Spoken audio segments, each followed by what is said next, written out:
Gurugram court में संजीव अरोड़ा को पेश किया गया। कोर्ट ने 7 दिन की ईडी रिमांड मंजूर की है। ईडी ने मांगी थी 10 दिनों की रिमांड। बड़ी अपडेट, बड़ी जानकारी हम आपको इस वक्त की बता रहे हैं। 16 मई को फिर होगी संजीव अरोड़ा की पेशी।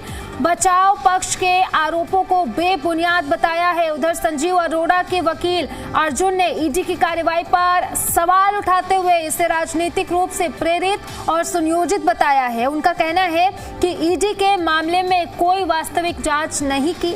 वकील के मुताबिक ईडी ने 5 मई को केस दर्ज किया और 9 मई की सुबह मंत्री को गिरफ्तार कर लिया। वकील ने यह भी आरोप लगाया है कि गिरफ्तारी से पहले उन्हें एफआईआर तक उपलब्ध नहीं कराई गई। उनका कहना है कि तलाशी कार्रवाई के दौरान ही एफआईआर दर्ज की गई है।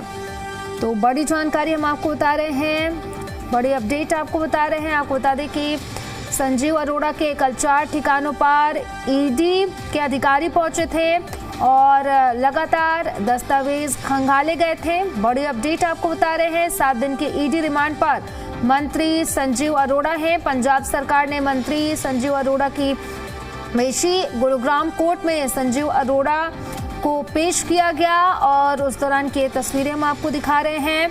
कोर्ट ने 7 दिन की ईडी की रिमांड मंजूर की है। आपको बता दें कि कल 4 अलग अलग ठिकानों पर ईडी छापेमारी करने पहुंची थी और जिसके बाद कोर्ट में पेश किया गया और कोर्ट ने 7 दिन की ईडी रिमांड अब मंजूर की है।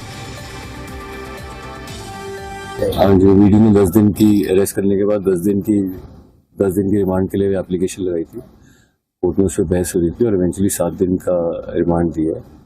हमने अपना इशू रेज किया है। ईडी ने एक्चुअली कोई इन्वेस्टिगेशन करी नहीं है। 5 मई को केस रजिस्टर किया और 9 मई को सुबह उन्होंने अरेस्ट कर लिया। जो पूरा केस है according to us is politically motivated, orchestrated है। कोई इन्वेस्टिगेशन नहीं किया है। आपने जाके पॉलिटिकल पर्सनालिटी को अरेस्ट किया। That is essentially what is happened. कितने घंटे सुनवाई चली आज कोर्ट में? लगभग अराउंड 1.5 घंटा से 2 घंटे के आसपास सुनवाई चली है। उसके बाद 2 घंटे जज साहब ने ऑर्डर लिखने के 1.5-2 घंटे मेहनत करके ऑर्डर लिखने का पास किया। और इसी पर ज्यादा जानकारी के साथ सहयोगी नितिन धीमान हमारे साथ ईडी ऑफिस लाइव कनेक्ट कर रहे हैं। उन्हीं का रुख कर लेते हैं।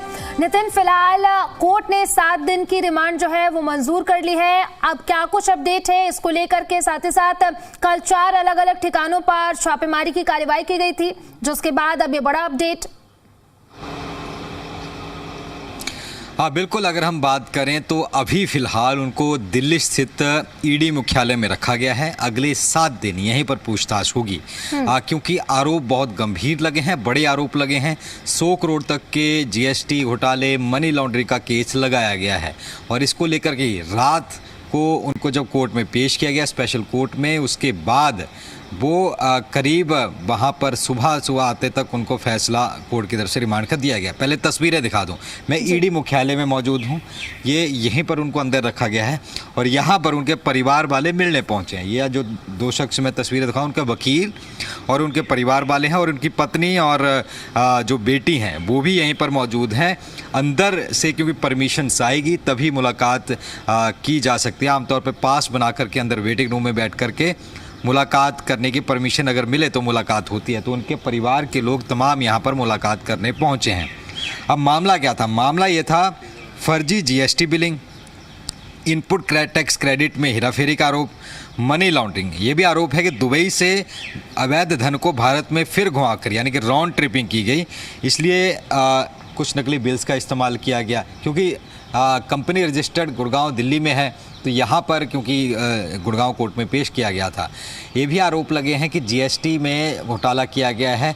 मोबाइल फ़ोन का एक्सपोर्ट किया गया तो उसमें जीएसटी रिफ़ंड को लेकर कुछ नकली कंपनियां बनाई गई, ये नकली बिल्स बनाए गए, उसके सरकार को चपत लगी। हालांकि उनकी जो कंपनी है हैम्पटन स्काई रियलिटी, उनकी तरफ से बयान भी आ गया है। उनका कहना है कि हमने 44,000 से ज़्यादा मोबाइल फ़ोन बाहर एक्सपोर्ट किए और उन पर उनके IMEI नंबर भी हैं, एक्टिवेट भी हैं, वो उनके पास पूरी डिटेल है। वो फर्जी नहीं किए हैं, कोई फर्जी उसमें नहीं है।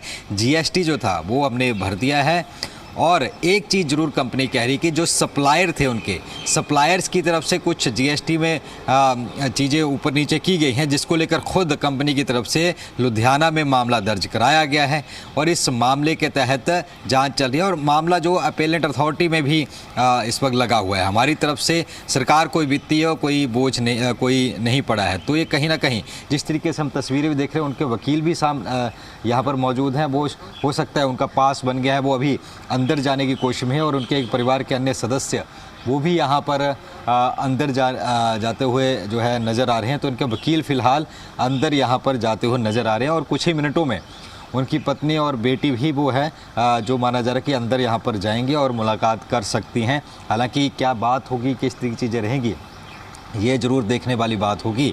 पर ये ज़रूर है कि इस वक्त संजीव अरोड़ा अगर मैं बताऊं तो पंजाब में बहुत एक बड़े दर्जे के नेताओं में उनका नाम है।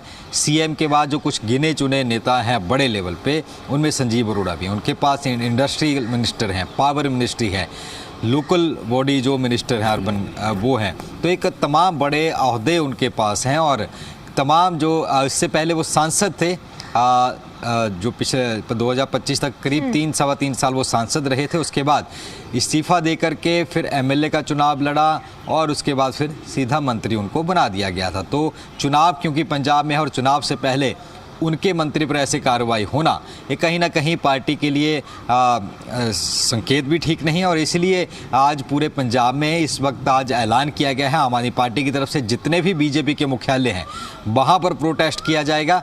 इसे बीजेपी का प्रतिशोध के तौर पर यह कहा जा रहा है कि प्रतिशोध के चलते, क्योंकि इससे पहले अशोक मित्तल जो उनके सांसद थे उन पर भी ईडी की कार्रवाई हुई, उन्होंने बाद में भाजपा ज्वाइन कर ली। तो ये कहा जा रहा है कि ज्वाइन करवाने के लिए छापे मारे जा रहे हैं। हालांकि भाजपा कह रही है कि जो ईडी कह रही है वो एक इंडिपेंडेंट संस्था अपने हिसाब से कार्रवाई कर रही है। तो फिलहाल देखना होगा। अभी तो 6 दिन यहाँ रिमांड में रहेंगे, 7वें दिन कोर्ट में पेश किया जाएगा। आगे कोर्ट का क्या रुख रहता है। जी बिल्कुल नितिन, अब इसको लेकर के जो सियासी राजनीतिक बयानबाजियां हैं वो भी देखने को मिल रही हैं। कल अरविंद केजरीवाल की तरफ से भी प्रेस कॉन्फ्रेंस किया गया और साफ तौर पर उनकी ओर से कहा गया कि संजीव अरोड़ा आप में शामिल नहीं हुए, क्योंकि पहले भी छापेमारी देखने को मिली थी, अब वो शामिल नहीं हुए, इसकी वजह से ये कार्रवाई की गई है। देखिए, कल अगर हम बात करें सिर्फ अरविंद केजरीवाल ही नहीं, एक लंबी चौड़ी फहरिस्त जिनों पंजाब के तमाम बड़े लीडर, खुद सीएम भगवंत मान की तरफ से प्रेस कॉन्फ्रेंस की गई और सबकी तरफ से यही कहा जा रहा है कि ये बीजेपी चुनाव की तैयारी कर रही है, पंजाब में आम आदमी पार्टी को तोड़ना चाह रही है, जैसे दिल्ली में किया था। तमाम बातें उनकी तरफ से कही जा रही हैं। लेकिन इन सब चीज़ों के बीच अगर हम देखें तो तमाम यहाँ पर हलचल लगातार बढ़ती हुई नज़र आ रही है और हमें जो यहाँ पर उनके परिवार वाले हैं वो पहुँचते हुए नज़र आ रहे हैं। तो ये हलचल भी इसी बीच हम आपको दिखा रहे हैं कि किस तरीके से, क्योंकि एक बड़ा नाम है और वकीलों की एक पूरी फौज वहाँ पहुँची हुई थी, लेकिन कोर्ट ने तमाम दलीलों को ध्यान में रखते हुए आगे फिलहाल जो है रिमांड इनको दिया है। अब रिमांड में देखा, क्योंकि आमतौर पे पूछा जाता है रिमांड में कि उनको क्या कुछ आगे पता करना है। जो उनके वकील हैं उन्होंने सभी आरोपों को बेबुनियाद वहाँ पर बताया है और ये कहा गया है कि आरोप जो है वो सही नहीं है, लेकिन उन आरोपों में कितनी सच्चाई है वो अब आगे जब रिमांड के बाद सबूत रखे जाएंगे उनमें पता चलेगा।